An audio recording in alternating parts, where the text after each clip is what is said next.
Hey guys, Josh here, aka Junkie for Junk Wax. Today I am going to talk to you about 80s vending boxes and kind of why they get a bad rap, but why I think they're a good option for a pretty affordable way to get into vintage card collecting. The concept behind the vending box was basically for card shops and vendors who are not really interested or that enticed by the prospect of buying a wax box and opening up all the packs and seeing what they find. These boxes gave vendors an easy way to get a random assortment of cards in pristine condition, to look through and sleeve and sell more easily than if you bought a wax box. So this is a box of 1986 Topps baseball. I bought a case of these about 2 months ago, and I've had a chance to go through a few of them. Now, some of the things that you'll find when people are talking about vending boxes, that they're trash and you can't find good cards in them. With anything, especially with vintage, you've got to consider the source, where you're getting the cards from. Can you trust that the cards were well kept? This box is out of a sealed case. Certainly if you're looking for an individual box, you've got to do a lot more research and make sure that you trust the vendor. Buying a sealed case can be the same way, because you don't know, especially like this is a 35-year-old box. Can I trust that even though it was in a sealed case, that case was appropriately stored and then it hasn't been thrown around? The case was in really good shape.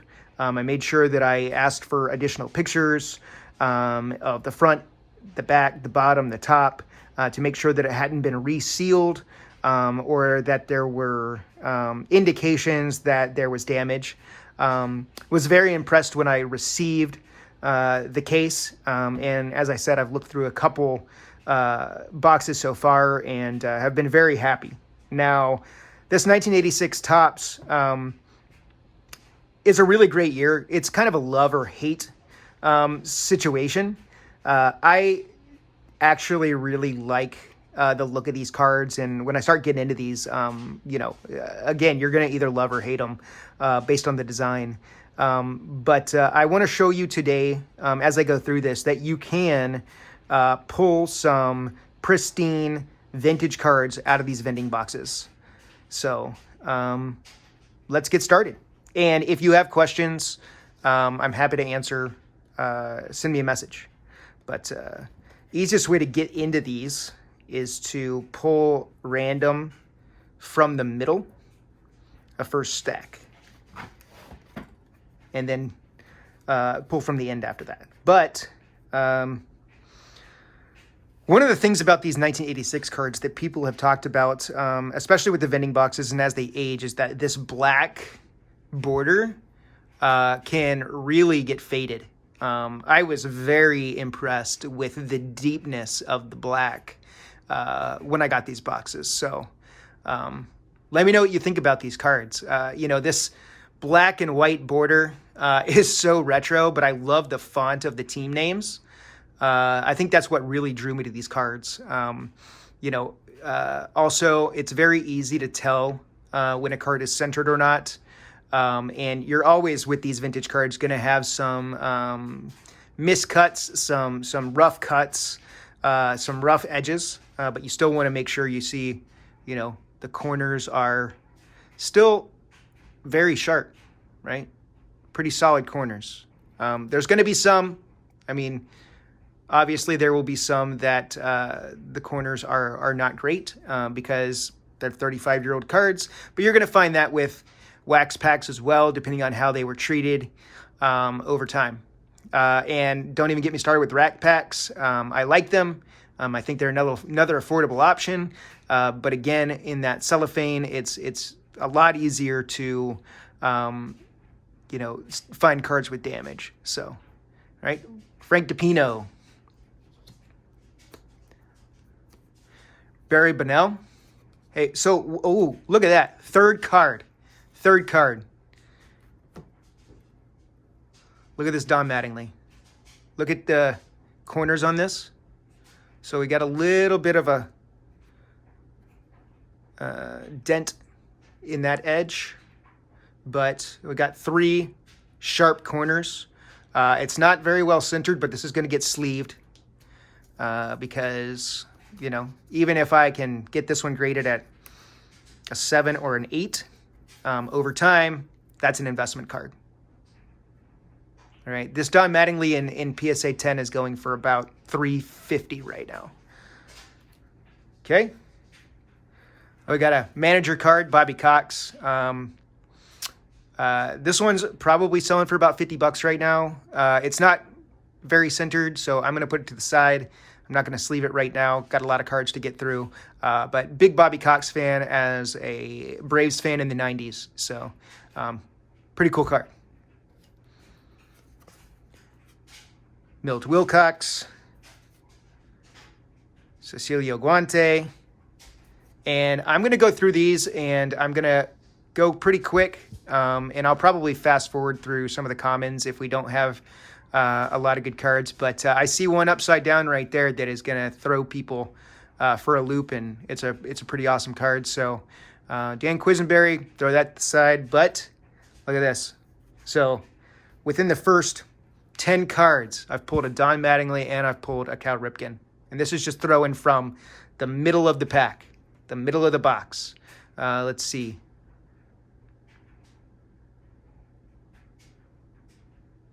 Nice deep black. Let's take a look at the back of this one, because these can be pretty off-centered on the back. It's a cool card. You know, really early Cal Ripken. All right, so not so bad. I like the another thing I like about this year is the trivia baseball on the back. You know, you get some pretty cool stuff. Cool. That's a good card. I'm going to sleeve that one as well.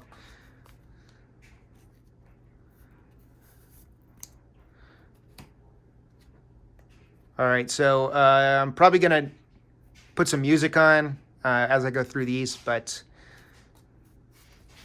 Oh, before I do that, one more thing you want to think about when you buy these vending boxes, and this is a good example of it. A lot of times it can be very easy to tell with the box if it's been repacked or not. You see how very consistent the striping of the border of the cards is? That's a good sign that your box has not been tampered with and that it hasn't been repacked. All right, so something to look for.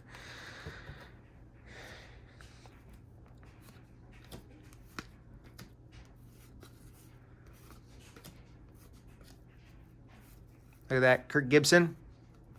Okay, again, this one's a little better centered. Nice corners. Take a look at these cards. Look at some pictures of PSA 10s.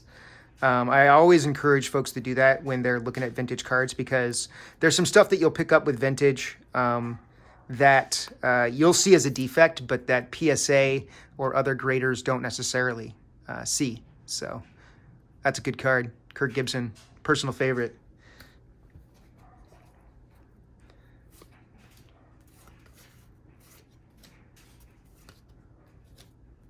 Ken Ryback, he's getting hot. That's a very well-centered card. I'm not sure the value on this one right now. There is some paper loss at the top.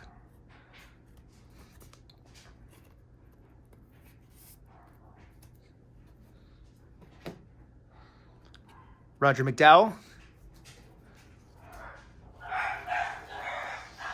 Pardon my dogs. They're kind of insane. All right, I'm going to stop flipping these.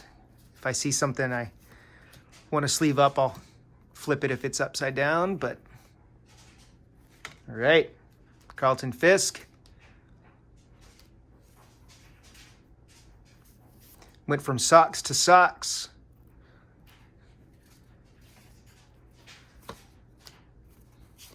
Ethan Howell, Steve Carlton, Tommy Lasorda. His cards have gone up in value since he passed away. Certainly a Hall of Fame manager. Another good one. Don't discard cards because they're managers. You know, if anything's taught us that, it's the 91 Pro Set Belichick rookie has gone crazy lately. I think it's up over $1,000 right now on a PSA 10. Vince Coleman. This is one of the cards that you will see a lot of times as like the image that represents this set. Very cool card. Not a first rookie card, but certainly a Vince Coleman rookie. Not a true rookie. Keith Hernandez. All right, I'm going to have to make a stack of ones that I'm going to sleeve up. Bob Gibson. Gary Templeton. All right, these are all cards that at a PSA 10 are worth at least $50. Get these in a nice stack over here. I can be a little bit OCD with my stacks of cards. So I don't know that I'm going to go through this whole box in this video. I think this first stack has really proven my point. I'll probably do one more stack just to show you guys a little more evidence that you shouldn't be afraid of these vending boxes.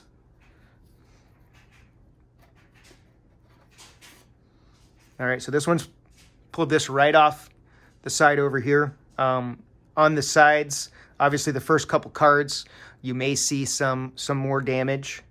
I opened one box and had about 50 cards that had a crease in them because of just the placement of the box in the case. I think it was a bottom box, so it had obviously been pushed around a little bit and maybe sat on top of something that wasn't even. So I had about 50 cards that had a dent down here, which made them ungradable for sure. But, you know, that's the chance you take. So.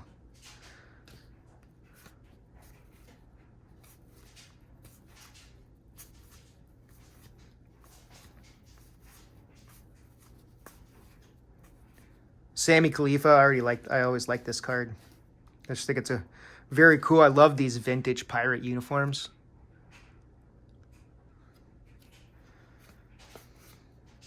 Al Nipper. His 80s cards are starting to get hot. Mickey Tettleton, before he went to the Phillies. Terry Puel. His cards have started to get hot as well. This one's way off center, so I'm not going to sleeve it. Tommy John. The OG. I mean, I think probably the thing that everyone knows him for is the surgery that was named after him. But great pitcher, Hall of Famer. Decent corners. Certainly not a 10, maybe an 8. Chet Lemon for the Tigers. His cards have been getting hot as well. All right. Let's do one more. I'll do one from this side. Let's do maybe 25 cards. Okay. Jerry Roos, Tom Gorman, Rick Aguilera, Johnny Ray, Mike Fishlin, Jason Thompson. Look at that. Pete Rose, #1. It's another one of those cards that's a trademark of this set. Pretty off-centered on the back. But it might be 60-40 on the front. Maybe a little bit less. Might be a little less centered than that. But certainly a good card.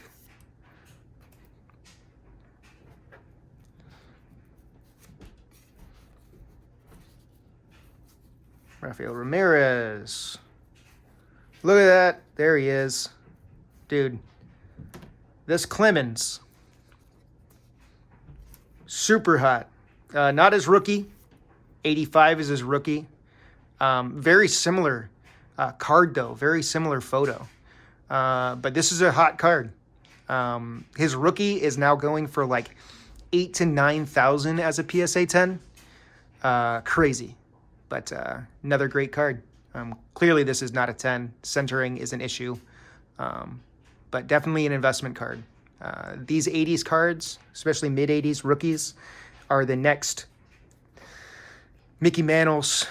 So, second Frank DiPino. Oh, look at that. Second Don Mattingly.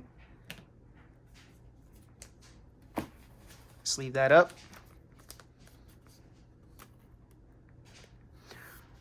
So, I think a lot of people actually mistake these vending boxes for complete sets.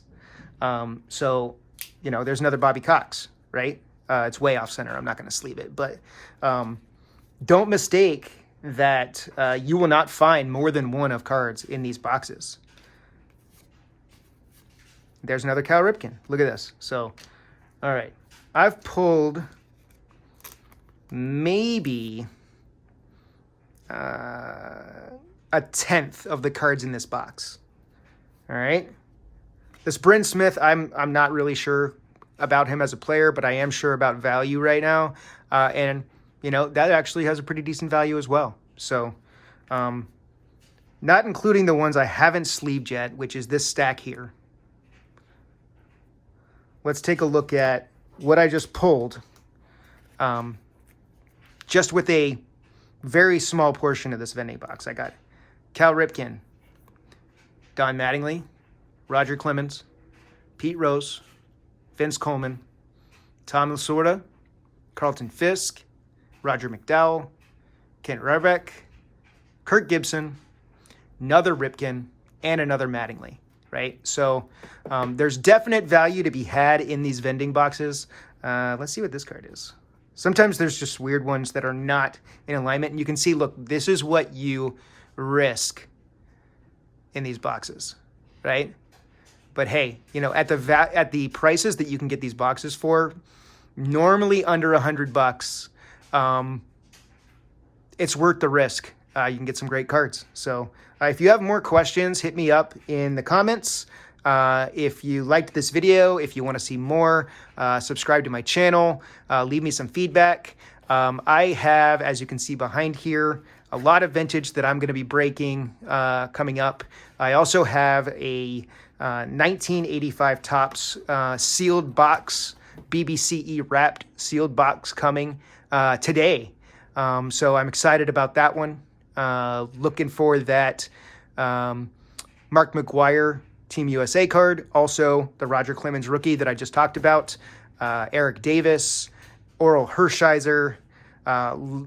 85 was a great year for rookies. So stay tuned, and I hope you'll come back. Thanks. Have a great day, guys.